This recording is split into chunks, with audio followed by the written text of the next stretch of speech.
ಪ್ರಧಾನಿ ನರೇಂದ್ರ ಮೋದಿ ಇವತ್ತು ಹೊಸದೊಂದು ದಾಖಲೆ ಬರೆದರು. ಅತಿ ಹೆಚ್ಚು ಕಾಲ ದೇಶವನ್ನಾಳಿದ ಎಲೆಕ್ಟೆಡ್ ಪ್ರೈಮ್ ಮಿನಿಸ್ಟರ್ ಅನ್ನುವ ದಾಖಲೆ.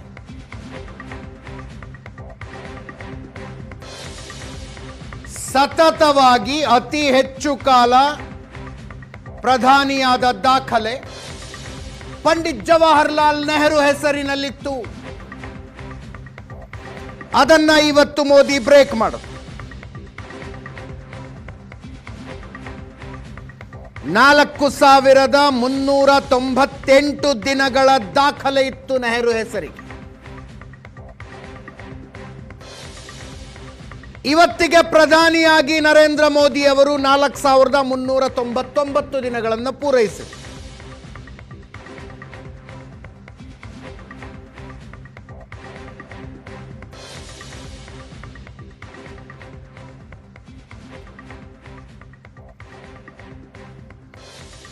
ದೇಶದಲ್ಲಿ ಮೊಟ್ಟ ಮೊದಲ ಚುನಾವಣೆ, ಸಾರ್ವತ್ರಿಕ ಚುನಾವಣೆ ನಡೆದದ್ದು ಸ್ವಾತಂತ್ರ್ಯ ಭಾರತದಲ್ಲಿ 1952ರಲ್ಲಿ. ಚುನಾವಣೆ ಮುಗಿದು ಕಾಂಗ್ರೆಸ್ ಭಾರೀ ಬಹುಮತದೊಂದಿಗೆ ಅಧಿಕಾರಕ್ಕೆ ಬಂದು 1952ರ ಮೇ 13ನೇ ತಾರೀಕು ಪ್ರಧಾನಿಯಾಗಿ ಪಂಡಿತ್ ಜವಾಹರ್ಲಾಲ್ ನೆಹರು ಪ್ರಮಾಣ ವಚನ ಸ್ವೀಕರಿಸಿದ್ದು. 1964 ಮೇ 27 ಮೃತಪಡುವ ದಿನದ ತನಕ 4398 ದಿನಗಳ ಕಾಲ ಅವರು ಅಧಿಕಾರದಲ್ಲಿದ್ದರು.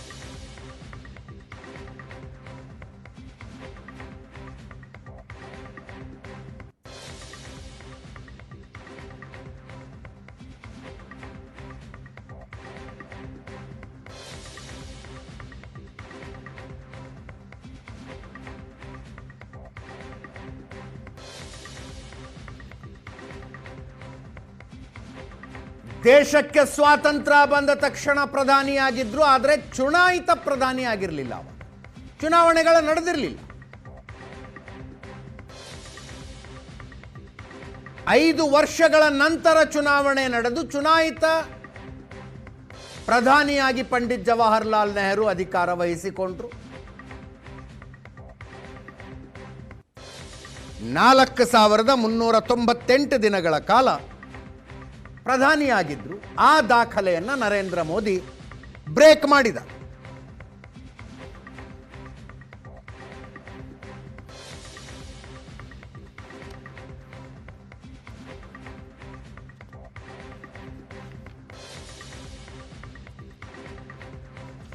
ರಾಜ್ಯದಾದ್ಯಂತ ಬಿಜೆಪಿ ನಾಯಕರುಗಳು ಪೂಜೆಗಳನ್ನು ನೆರವೇರಿಸಿದರು. ನರೇಂದ್ರ ಮೋದಿ ಅವರಿಗೆ ಒಳ್ಳೆಯದಾಗಲಿ ಅಂತ.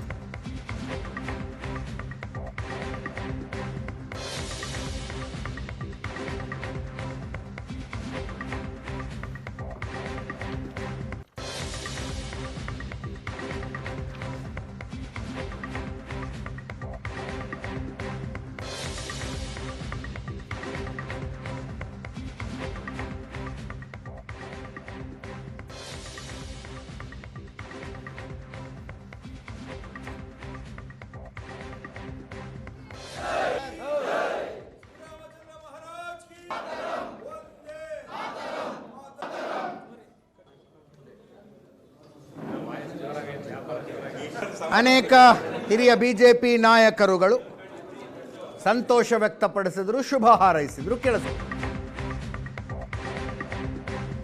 ಕಾಣ್ತಾ ಇರುವಂತಹ ಪ್ರಧಾನಮಂತ್ರಿ ನರೇಂದ್ರ ಮೋದಿಜಿ ಅವರಿಗೆ ಕಾಡು ಮಲ್ಲೇಶ್ವರ ದೇವಾಲಯದಲ್ಲಿ ಪ್ರಾರ್ಥನೆಯನ್ನ ಸಲ್ಲಿಸಿ ನರೇಂದ್ರ ಮೋದಿಜಿ ಅವರಿಗೆ ಇನ್ನೂ ಹೆಚ್ಚು ಆಯುಷ್ಯನ್ನ ಕೊಟ್ಟು, ಇನ್ನೂ ಹೆಚ್ಚು ಶಕ್ತಿಯನ್ನು ಕೊಟ್ಟು, ಇನ್ನೂ ಹೆಚ್ಚು ದಿನಗಳ ಕಾಲ ಪ್ರಧಾನಮಂತ್ರಿಗಳಾಗಿ ದೇಶ ಸೇವೆಯನ್ನು ಮಾಡತಕ್ಕಂತ ಶಕ್ತಿ ಆ ಭಗವಂತ ದಯಪಾಲಿಸಲಿ ಅಂತೇಳಿ ನಾವು ಪ್ರಾರ್ಥನೆಯನ್ನ ಸಲ್ಲಿಸಿದ್ದೇವೆ. ಒಂದು ದಿನವೂ ಕೂಡ ವಿಶ್ರಾಂತಿಯನ್ನ ಪಡೆದುಕೊಳ್ಳದೇನೆ ಭ್ರಷ್ಟಾಚಾರ ರಹಿತ ಆಡಳಿತವನ್ನ ಈ ದೇಶದಲ್ಲಿ ಕೊಡ್ತಾ ಇದ್ದಾರೆ. ಎಲ್ಲಾ ಕ್ಷೇತ್ರಗಳಲ್ಲೂ ಕೂಡ ಭಾರತವನ್ನ ಮುನ್ನಡೆಸ್ತಾ ಜಾಗತಿಕ ಸವಾಲುಗಳ ನಡುವೆನೂ ಸಹ ಭಾರತ ಇವತ್ತು ಜಗತ್ತಿನ ಒಂದು 4ನೇ ದೊಡ್ಡ ಆರ್ಥಿಕ ಶಕ್ತಿಯಾಗಿ ಹೊರಹೊಮ್ಮಿದೆ ಅಂತ ಹೇಳಿದ್ರೆ ಅದು ನರೇಂದ್ರ ಮೋದಿಜಿಯವರ ದಿಟ್ಟ ನಾಯಕತ್ವ ಕಾರಣ ಅನ್ನೋದನ್ನ ನಾನು ಈ ಸಂದರ್ಭದಲ್ಲಿ ಹೇಳಕ್ಕೆ ಇಚ್ಛಪಡ್ತೇನೆ. इन 12 सालों में जो उन्होंने परिवर्तन किया इस देश में, जैसा हमारे अध्यक्ष जी कह रहे थे, चाहे वो गरीब हों, चाहे वो किसान हों, चाहे वो महिलाएं हों, चाहे वो नौजवान छात्र हों, चाहे चिकित्सक हों, चाहे मेडिकल सुविधा हो, चाहे शिक्षा हो, चाहे चिकित्सा हो और चाहे अनुसंधान और विज्ञान हो, हर क्षेत्र में पिछले 12 सालों में भारत ने ऐतिहासिक प्रगति पाई है. 12 ವರ್ಷ ಸತತ ಒಂದು ಚುನಾಯಿತ ಪ್ರಧಾನಮಂತ್ರಿಯಾಗಿ ಭಾರತದ ಒಂದು ಅಭಿವೃದ್ಧಿಗಾಗಿ, ಭಾರತದ ಏಳಿಗೆಗಾಗಿ, ಭಾರತದ ಹಿತರಕ್ಷಣೆಗಾಗಿ ಒಂದು ಶ್ರೇಷ್ಠ ರಾಷ್ಟ್ರ, ಒಂದು ವಿಕಸಿತ ಭಾರತವನ್ನು ನಿರ್ಮಾಣ ಮಾಡೋದಕ್ಕೆ ಅಡಿಗಲ್ಲನ್ನು ನೆಟ್ಟಿದ್ರು. ಈ 12 ವರ್ಷ ಅವರು ಹೋರಾಟವನ್ನು ನಡೆಸಿದ್ದಾರೆ. ಅತ್ಯಂತ ಯಶಸ್ವಿಯಾಗಿ ಅನೇಕ ಯೋಜನೆಗಳು, ಮೂಲಸೌಕರ್ಯ ನಿರ್ಮಾಣ ಮಾಡೋದ ಮೂಲಕ ಇವತ್ತು ಭಾರತವನ್ನು ಉದ್ಧಾರ ಮಾಡಿದೆ. ಸುಮಾರು 25 ಕೋಟಿ ಜನ ಅತ್ಯಂತ ಒಂದು ಬಡ ಪರಿಸ್ಥಿತಿಯಲ್ಲಿರೋರು ಇವತ್ತು ಆ ಒಂದು ಪರಿಸ್ಥಿತಿಯಿಂದ ಆಚೆಗೆ ತೆಗೆದಿರ್ತಕ್ಕಂಥದ್ದು ಈ ಒಂದು ಸರ್ಕಾರದ ನೀತಿ ನಿಯಮಗಳ ಮೂಲಕ. ಬಹು ಆಯಾಮಿಕ ಬಡತನ ಪ್ರಮಾಣ ಏನು 29% ಇತ್ತು, ಅದು ಇವತ್ತು 11%ಗೆ ಇಳಿದಿದೆ. ನೀತಿ ಆಯೋಗದ ಪ್ರಕಾರ ಸುಮಾರು 25 ಕೋಟಿ ಜನರು ಬಹು ಆಯಾಮಿಕ ಬಡತನದಿಂದ ಹೊರಬಂದಿರ್ತಕ್ಕಂಥದ್ದು ನಮಗೆ ಬಹಳ ಹೆಮ್ಮೆಯ ಸಂಗತಿ. ಸನ್ಮಾನ್ಯ ಪ್ರಧಾನಮಂತ್ರಿಯಾದ ನರೇಂದ್ರ ಮೋದಿ ಅವರ ದೀರ್ಘಕಾಲೀನ ಸೇವೆಯನ್ನ ಸ್ಮರಣೆ ಮಾಡೋದಕ್ಕೋಸ್ಕರ ನಾವು ಇವತ್ತು ಅವರ ವಿಜಯ ಯಾತ್ರೆಯನ್ನ ಅಗ್ರಹಾರ ಸರ್ಕಲ್ ಇಂದ 101 ಗಣಪತಿವರೆಗೆ ಹಮ್ಮಿಕೊಂಡಿದ್ದೀವಿ. ದೀರ್ಘಕಾಲ 4399ನೇ ದಿನಕ್ಕೆ ಕಾಲಿಟ್ಟಿರುವಂತ ನರೇಂದ್ರ ಮೋದಿ ಅವರಿಗೆ ಇನ್ನೊಂದಷ್ಟು ಆರೋಗ್ಯ ಕೊಡ್ಲಿ, ದೇಶವನ್ನ ಮುನ್ನಡೆಸುವಂತ ಶಕ್ತಿ ಕೊಡ್ಲಿ. ಇಲ್ಲಿಂದ 101 ಗಣಪತಿವರೆಗೆ ಹೋಗ್ತಾ ಇದ್ದೀವಿ, ಅರ್ಚನೆ ಮಾಡ್ತೀವಿ. ಅವರಿಗೆ ಶಕ್ತಿ ಮತ್ತೆ ಧೈರ್ಯವನ್ನ ಕೊಡುವಂತ, ಆರೋಗ್ಯವನ್ನ ಕೊಡುವಂತ ದೇವರಲ್ಲಿ ಪ್ರಾರ್ಥನೆ ಮಾಡ್ಕೋತೀವಿ. ಇವತ್ತು ಕೃಷ್ಣರಾಜ ಕ್ಷೇತ್ರದ ವಿಶೇಷ ಏನಪ್ಪಾ ಅಂತ ಹೇಳಿದ್ರೆ, ಇವತ್ತು ಸಂಜೆ ಒಳಗೆ ನಮ್ಮೆಲ್ಲಾ ಬೂತ್ಗಳಲ್ಲಿ ಯಾವುದಾದ್ರೂ ಒಂದು ದೇವಸ್ಥಾನ. ಇದರೊಂದಿಗೆ ಇವತ್ತಿನ ಪಾರ್ಟಿ ರೌಂಡ್ಸ್ ಮುಗಿಸ್ತಾ ಇದ್ದೀವಿ. ನೇರ ದಿಟ್ಟ ನಿರಂತರ ಸುದ್ದಿಗಾಗಿ ನೋಡ್ತಾ ಇರಿ ಏಷ್ಯಾನೆಟ್ ಸುವರ್ಣ ನ್ಯೂಸ್.